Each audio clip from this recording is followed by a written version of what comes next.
Vous savez, plus j'avance dans la vie, plus je trouve que l'intelligence ne veut rien dire. Et ce, parce que c'est une notion beaucoup trop abstraite. Je vais vous raconter une anecdote extrêmement récente. En fait, je suis à la fin de mes études, allez voir la vidéo épinglée de présentation pour savoir ce que je fais.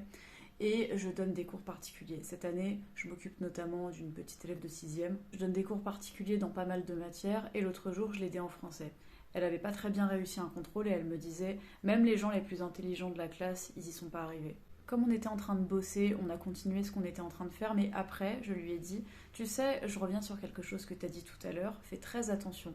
Tu as dit les gens les plus intelligents de la classe. Et je lui ai dit, ne dis pas les plus intelligents, mais les personnes qui ont le meilleur niveau, et en l'occurrence les personnes qui ont le meilleur niveau en français au sein de la classe. C'est pas la même chose. Elle m'a souri et elle m'a dit, oui, c'est vrai. Pourquoi je lui ai dit ça? Parce que pour moi, c'est très important, notamment d'insister sur le fait que c'est pas parce qu'on a des difficultés à l'école, quelles qu'elles soient, qu'on est bête. C'est aussi simple que ça.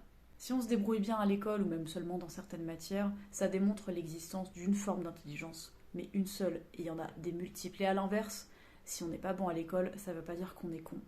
Vraiment, ça me brise le cœur quand je vois un gamin qui a des difficultés scolaires et qui dit de toute façon je suis bête, je le sais, je suis stupide. Ça marche pas comme ça. Je pense d'ailleurs que je ferai une vidéo sur l'école et la notation parce que j'ai pas mal réfléchi à ça au cours des années et moi j'étais une élève qui avait tendance à se mettre énormément la pression par rapport aux notes, par rapport aux résultats. Mais l'intelligence, c'est tellement vaste, c'est tellement difficile à définir. Je sais même pas d'ailleurs si réellement on peut définir ça philosophiquement parlant. Et d'ailleurs, c'est pas pour faire une rhétorique à deux balles, mais souvent, quand on doute de son intelligence, c'est une preuve d'intelligence, paradoxalement.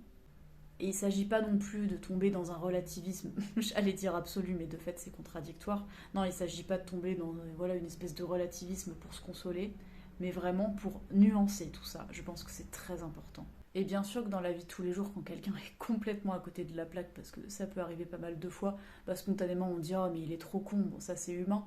Mais si on réfléchit vraiment, si on prend du recul par rapport à tout ça, je pense qu'il faut vraiment se méfier de cette notion d'intelligence. Bon, en tout cas, n'hésitez pas à vous abonner. Ici, j'aborde tout un tas de sujets de réflexion plus ou moins légers. Likez, commentez, partagez, ça aiderait beaucoup mon algorithme. Par ailleurs, je suis chanteuse lyrique sur un autre compte, Camille Carmino, mezzo-soprano. Je fais aussi des imitations humoristiques sur Camille Art Imitation. Et enfin, j'ai un dernier compte où je parle d'art, vraiment au sens très large, et j'ai un podcast en lien avec ça. Le compte s'appelle Camille Arti Nueva.